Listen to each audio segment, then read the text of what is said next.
All right, everybody. Just cover their eyes. Welcome to AT&T WNBA All-Star 2021. And we're going to begin our media circuit right away today with Candace Parker and Courtney Vandersloot. If you would, please make use of the raise hand function. And I see some of you have already done that. We're going to start with the first question from Pepper Persley. Pepper, if you would unmute and begin with your first question. Hi, Courtney. Hi, Candace. It's great to see you both. So for Candace, what does it mean to you to be a part of the WNBA's All-Star Game during its 25th season? And for Courtney, what's most exciting about playing in this All-Star Game?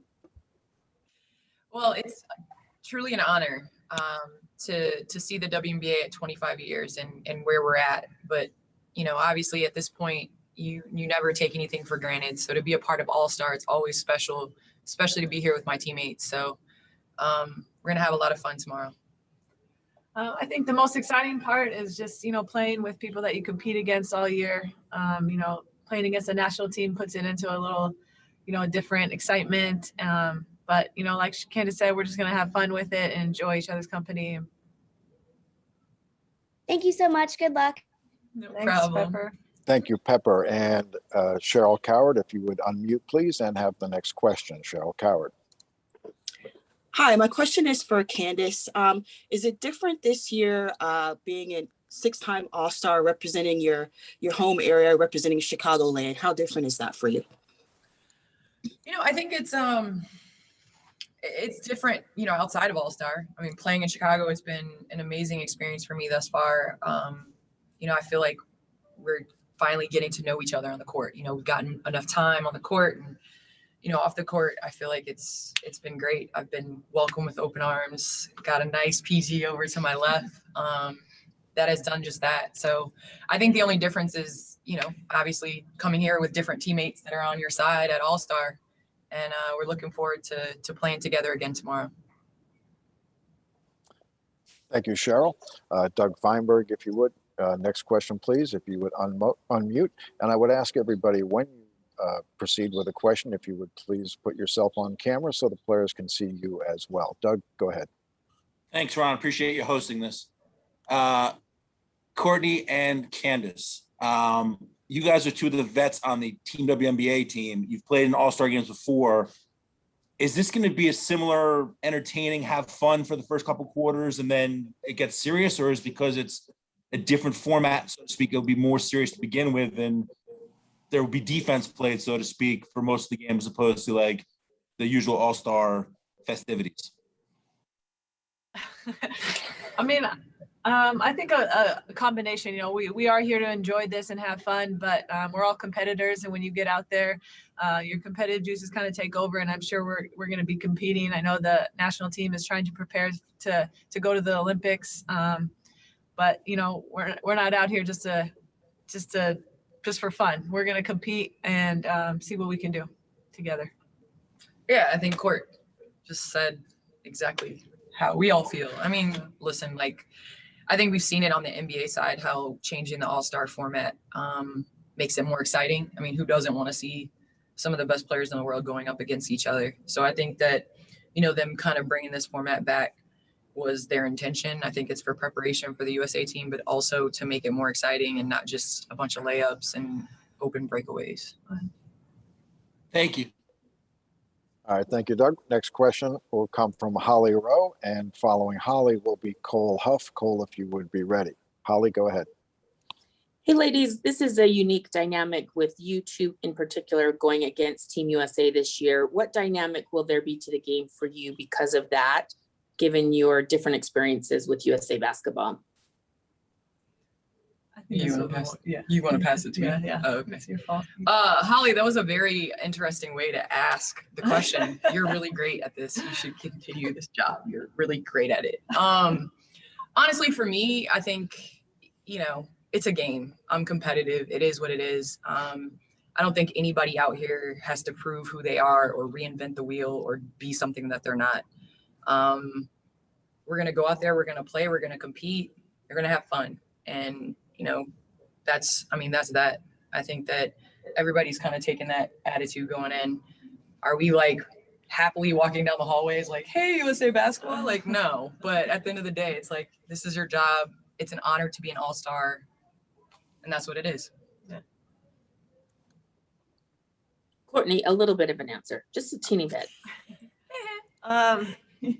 For me, I'm excited to play with the All-Stars. I haven't really put much thought into the dynamic. I just did a short stint with USA basketball, so I'm in a little different situation. I'm excited to be a part of this team and play with these girls. We have a lot of talent on this team, so I think it'll be a fun and exciting game, and I'm just happy to be a part of it.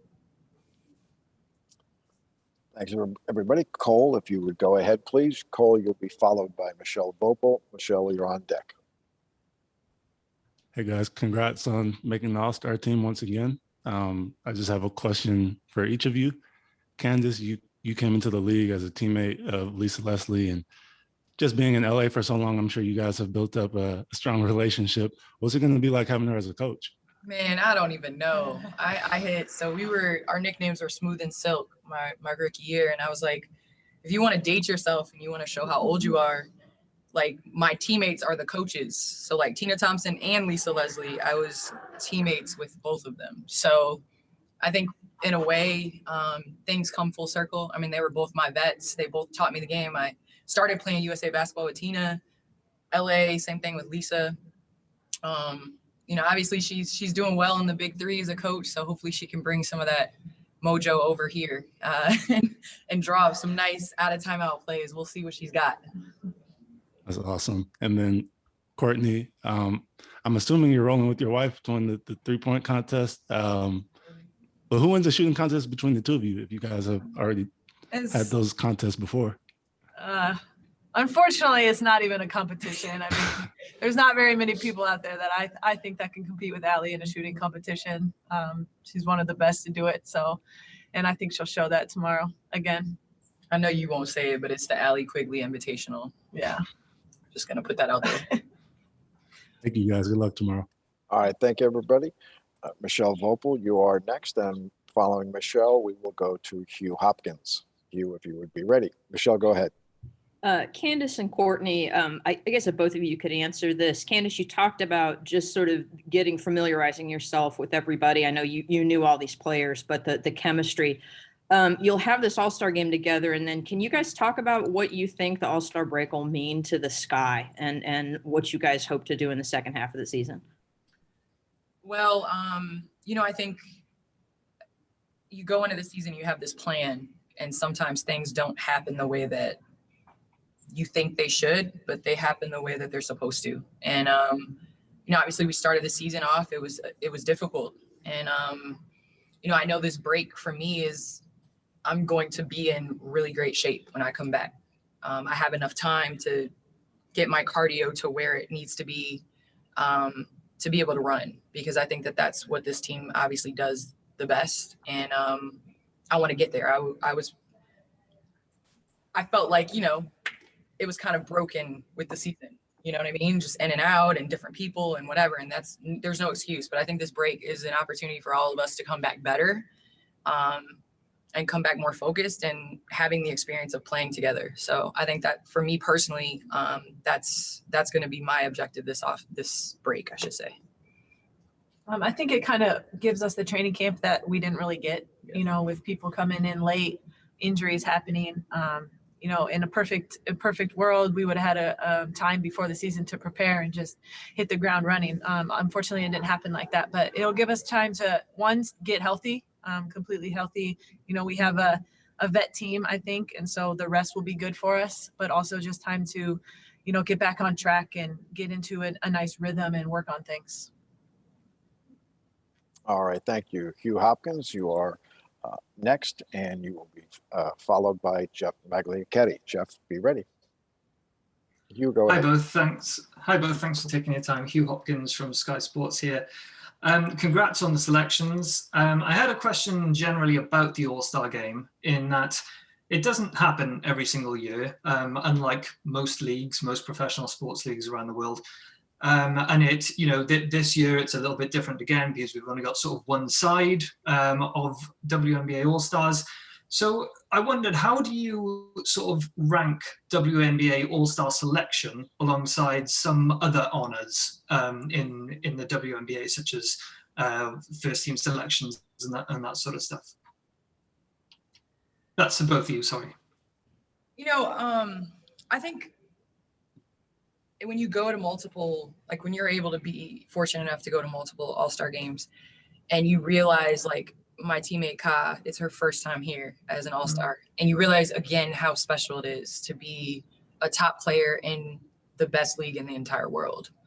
So, I think I don't know where the All-Star game selection falls, but I don't know many people that have accomplished anything outside of other stuff without being an All-Star. So I feel like that's kind of like the foundation of what you should be to be able to kind of accomplish other things. I agree totally. This is only my third, and my second was 2019. And I've been in the league 11 years. So I know understand how hard it is and how special it is to actually be selected, because, every single year there's people that probably deserve it that don't get on the All-Star team. And so, to be selected, it's special and something that we'll never take for granted. Thanks both. Congrats again. Thank you. All right. Thank you, Jeff Magliachetti. You are up. And Aislinn Jowers, if we have a chance to get one more in, you will be next. Jeff, go ahead. Thank you. Hey, hello to both of you. This is Jeff Magliachetti with Winsider and Empire Sports Media. Congratulations on your nominations. So in today's sports world, all-star games are almost endangered species. Like a few years ago, this was the only place one could see Courtney Vandersloot and Candace Parker play on the same team, and now it's an everyday occurrence. So in your own words, why does the WNBA All-Star Game almost still matter, particularly in the sense that this will be the first time the league convenes as a whole following the bubble process of last year? I think it's so important. Like if you look at just statistics and people that tune in, all-star games are for the fans. Mm-hmm. It's for them to be able to see all their favorite players compete at the same time. Obviously the format has been changed and played with and things like that over time. But at the end of the day, getting together with your peers that, have competed all season and have been successful and have done what they're supposed to in the first half of the season is a huge honor. So I think it's important to continue that, to be able to see, at halftime now, having a 3-point contest, being able to see, my teammate Allie Quigley compete in that, John Quiljo, it's really exciting to be able to see kind of your craft and the work that you put in, and fans that kind of see it in a lighter way. I think that's the biggest thing. You see people smiling, whereas normally in games, you're not smiling when you're competing against, the other team. Thank you both. Courtney, anything to add to that? Or if not, totally cool. She hit it right on the head. Perfect. Well, thank you both. Have fun. Jeff. All right, everybody, you're in luck today. We have a bonus round here with Candace and with Courtney. We're going to have 2 more questions. Aislinn, you are up, and you will be followed by Annie Costabile. Aislinn, go ahead. I have a question for Candace. You said before that your daughter didn't remember when you got drafted. So does she understand how the All-Star game works and how much you've played in it before? Zero clue. We're coming to Vegas and she's excited about seeing, the pool and the magic show. She's 12. And for me, I think as a mom, it's just I want her to see these moments. I want her to see the pictures and remember what it was like. She may not grasp it at the time. We have a picture of me holding her on the podium in London and she's playing with my gold medal. And it's now she looks back at it and she's like, I was at the Olympics, and so I don't know if it's necessarily for this moment right now, but I think as she gets older, she'll understand the special experiences that she's had. Thank you. All right. Thank you. Annie, next question, please. Hey guys, thanks for your time. Sorry, I'm coming to you from the plane. My flight was severely delayed, but guys, what matchups are you looking forward to specifically tomorrow? I know Candace, a lot of people are looking forward to you and Brianna going toe to toe, but can both of you just speak to what matchups you're looking forward to on the court? I'm going at Chelsea Gray, just FYI. I mean, she was my teammate for years, but I'm like, the first time down the court, like, I just need a back screen and a switch and her on the block. That's all I need. So, Sloot. I mean, to not sound cliche, I'm looking forward to USA against the All-Stars. I think that's the fun matchup, is just the different dynamic of team against team. I mean, of course, there's going to be great individual. Stewie and Candace it'll be a fun one to watch for sure, but I'm looking forward to seeing that 5-on-5. Awesome. All Thanks, guys. All right, everybody. Thank you very much. Candace, Courtney, thank you. And our media members, if you stay with us for just a moment.